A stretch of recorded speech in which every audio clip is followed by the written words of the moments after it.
Jacques-Emmanuel Saulnier, bonjour. Bonjour. Bienvenue dans le Buzz Média Orange du Figaro. Je rappelle, collaborateur de longue date d'Anne Lauvergeon. Vous êtes J'ai cette chance. Le directeur de la communication et porte-parole du groupe depuis 2001. Oui. Vous êtes aussi chargé de mission près de la présidente du directoire du groupe nucléaire. Et pour évoquer votre actualité, une actualité publicitaire, je vous propose de découvrir le chiffre du jour. 15,5 millions, c'est en effet le montant du budget d'achat d'espace de la nouvelle campagne que vous venez de lancer à l'occasion des 10 ans. L'épopée de l'énergie, c'est une réalisation de l'agence EuroACG CNO. Pourquoi Areva s'adresse-t-il au grand public ? Parce que nous avons toujours considéré, sous l'impulsion d'Anne Lauvergeon d'ailleurs, que l'énergie nucléaire, notamment, qui est notre cœur de métier, ne doit absolument pas être un sujet tabou. C'est un moyen de produire de l'électricité, comme d'autres. L'offre d'Areva, c'est du nucléaire, c'est aussi des renouvelables. C'est une contribution à un moment donné de l'histoire de l'énergie. Vous savez qu'à l'échelle du XXIe siècle, il va falloir produire 2 fois plus d'électricité avec, si possible, 2 fois moins de CO2. L'offre d'Areva, qui a des avantages et des inconvénients, apporte une contribution, parmi d'autres, à cette résolution du mix énergétique. Alors cette campagne a été montrée du doigt il y a 48 heures par certains écologistes, dont Corinne Lepage. Pourtant, vous aviez, je crois, obtenu le visa, ce qu'on appelle la RPP. Toutes les procédures ont été respectées, bien sûr, et la RPP a validé, bien sûr, le projet que nous lui avons soumis. Donc vous ne corrigerez pas la campagne telle qu'elle est diffusée aujourd'hui. Si vous voulez, je trouve que le procès d'intention de Madame Lepage, qui est avocate spécialisée dans l'environnement et qui fait du business aussi, en plus de la politique, est un petit peu, d'une certaine manière, anachronique et à côté de la plaque. D'abord parce que, contrairement à ce qu'elle affirme, personne n'a jamais pensé affirmer que l'énergie nucléaire est une énergie renouvelable. Parce qu'on rappelle que le film juxtapose plusieurs formes Le d'énergie. film, dans son dernier plan, par une simplification de communication, bien sûr, mais côte à côte, l'intégralité de l'offre Areva, nucléaire, et puis en matière de renouvelables, éoliennes et énergie solaire. Nous avons toujours procédé comme ça dans le précédent film publicitaire d'Areva, qui décrivait les métiers. Il y avait déjà des éoliennes et du nucléaire, sans que personne n'y trouve à redire.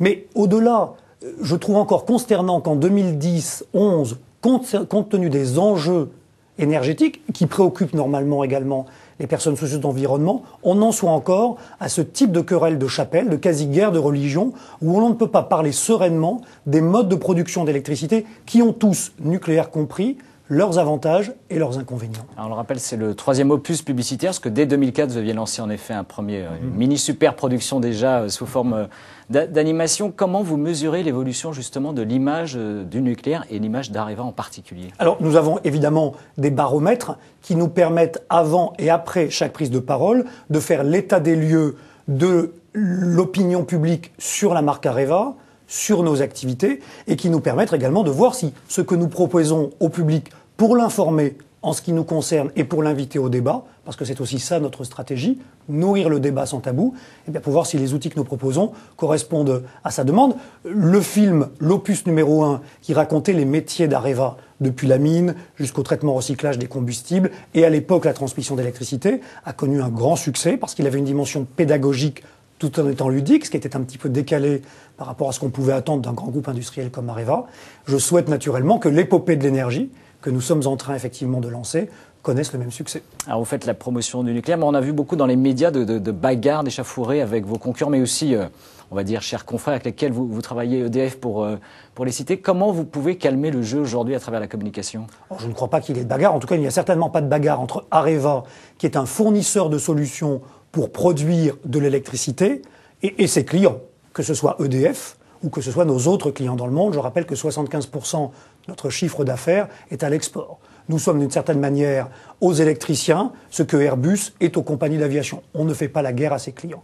Nous avons du travail à faire ensemble. Nous, notre travail chez Areva, c'est d'offrir des solutions technologiques pour que nos clients, les électriciens, dans le monde, puissent produire plus d'électricité en émettant moins de CO2. Alors Areva a également procédé en fin d'année à une augmentation de capital. Il y a cette nouvelle campagne de communication, il y a aussi un processus qui a été engagé pour le renouvellement. En effet, la succession des dirigeants du groupe, dont Anne Lauvergeon. Est-ce que ça va être un cas de communication sensible particulièrement important pour vous ou pas ? Écoutez, je dirais que le mandat est fin juin. La fin du mandat du directoire est fin juin. Une fin de mandat, la préparation du renouvellement ou de la succession des dirigeants, c'est un moment important mais naturel dans la vie d'une entreprise. C'est une séquence qui est pilotée par le conseil de surveillance.